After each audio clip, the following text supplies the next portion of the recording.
There is a moment that almost everyone experiences at least once in their lifetime.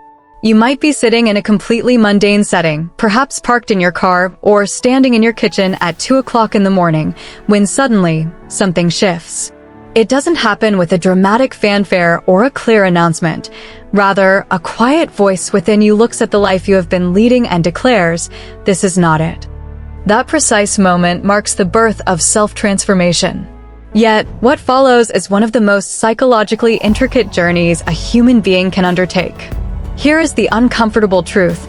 Wanting to change is easy. Actually changing is an entirely different beast. Most people fail not because they lack discipline or effort, but because of how deeply their sense of self is hardwired into their neural architecture. To understand why this is so difficult, we must first recognize that your identity is more than just a concept. It is a physical structure in your brain. Over the course of years, or perhaps decades, your brain has meticulously built neural pathways around the person you believe yourself to be. Every belief you hold, every repetitive behavioral pattern, and every automatic response to stress, conflict, or success is physically encoded. This is the essence of neuroplasticity. The brain reshapes itself based on repeated experience.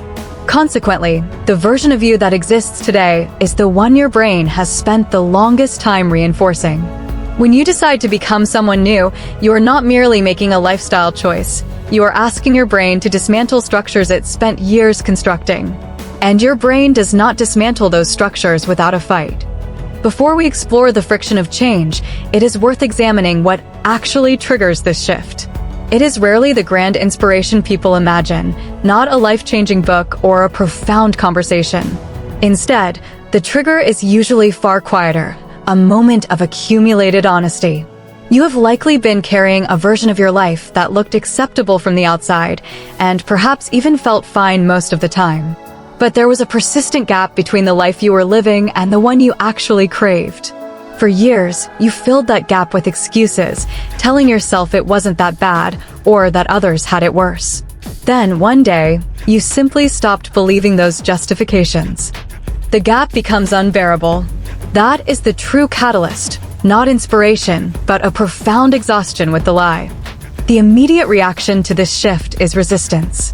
This resistance is not a sign of weakness, it is a biological imperative. When your brain senses that your behavior is deviating from your established identity, it interprets that shift as a threat. The amygdala, the brain's fear processing center, activates, signaling that something is wrong. It demands that you return to what is familiar. This is why transformation feels so uncomfortable. Your nervous system struggles to distinguish between genuine danger and personal growth. To your brain, they feel identical. This is precisely why willpower alone almost always fails. You may be able to push through the discomfort for a while, but you are battling a system that has been operating for decades. Eventually, the gravitational pullback toward your old patterns will prove stronger than your conscious resolve. Furthermore, your environment is not neutral. The people you spend the most time with exert a powerful influence on your identity. They act as mirrors, constantly reflecting back to you who they believe you to be. Over time, those reflections become integrated into your own self-image. When you begin to change, those closest to you may resist, not out of malice, but because your transformation disrupts their mental model of who you are. If you have always been the people pleaser and suddenly start setting boundaries, it feels threatening to them. You will feel a subtle pressure to revert to the version of yourself they find comfortable. This makes transformation a deeply lonely process. You are not just fighting your own brain, but also navigating a social environment built around the old you. So, if willpower is not the solution, what is? The answer lies in an identity shift, a specific psychological process. Most people attempt to change their behavior first, hoping their identity will eventually catch up. They set goals like, I am going to start working out, or I am going to be more disciplined. However, psychologists have discovered that lasting change works in the opposite direction. You do not change your behavior to become a new person. You become a new person and the behavior follows. This might sound abstract, but it is grounded in concrete psychology. When you act in alignment with a new identity, even in small, incremental ways, your brain begins to register that identity as reality. Every time you perform an action that reflects your desired self, you are laying down a new neural pathway.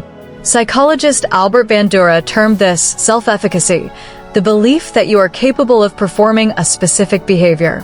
His research proves that self-efficacy is not born from thinking, it is born from doing, even when it feels imperfect or unnatural. There is another layer to this that is rarely discussed: grief. Changing who you are involves letting go of the old version of yourself. That familiar version, with all its habits and ways of seeing the world, felt safe. It felt like home. Letting it go is a genuine form of loss. The brain responds to this loss just as it would to any other, with resistance, sadness, and sometimes anger. This is why, in the midst of transformation, everything often feels worse before it gets better. You are mourning the person you used to be. Psychology calls this the death of the ego, the dissolution of a self that no longer serves your growth. It is painful precisely because it feels like you are losing yourself. In the middle of this journey, you will reach a stage that almost no one warns you about, that in-between. You are no longer fully the person you were, as your old patterns now feel hollow and transparent. Yet, you are not quite the person you are becoming. The new identity feels borrowed and fragile, like a coat that doesn't quite fit.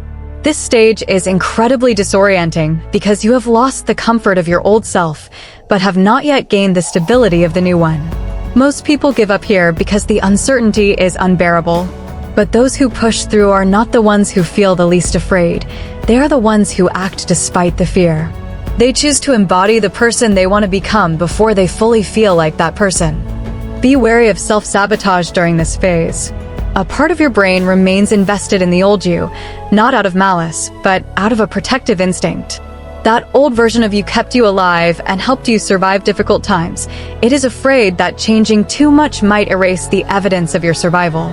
Consequently, you may find yourself making decisions that contradict your goals or feeling a sudden urge to revert to old habits.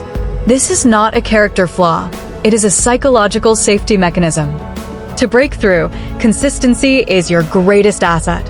Every time you act in alignment with your new identity, you strengthen the associated neural pathways. Over time, those new pathways become faster and more dominant than the old ones. The behavior that once felt forced begins to feel natural. The identity that felt like a costume eventually feels like skin. This process requires weeks or even months of repetition. It is not about a single transformative moment, but sustained, repeated action. The direction of your choices matters far more than the speed at which you make them. To accelerate this, utilize emotion. Neuroscience suggests that emotional experiences embed themselves deeper into the brain than neutral ones.